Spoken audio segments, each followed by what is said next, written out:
Hi எல்லாருக்கும் வணக்கம். இன்றைக்கி நம்ம யூடியூப் சேனல் என்ன பார்க்க போகிறோம்னா தெலுங்கு ஸ்டைலில் சாம்பார் எப்படி பண்ணுறது தான் பார்க்க போகிறோம். இவங்க தெலுங்கு ஸ்டைலில் எப்படி சாம்பார் செய்யணும் அதுக்கான தேவையான பொருட்களை பார்க்கலாம்.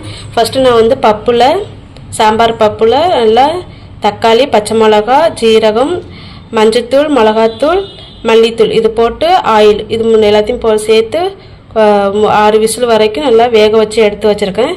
அடுத்து புளிக்கரைசல், அப்புறம் பார்த்தீங்கன்னா எள்ளுப்பாயில், தாளிப்புக்கு தேவையான எள்ளுப்பாயில் எள்ளுப்பாயில் மீன்ஸு பூண்டு, கருவேப்பிலை, வெங்காயம்,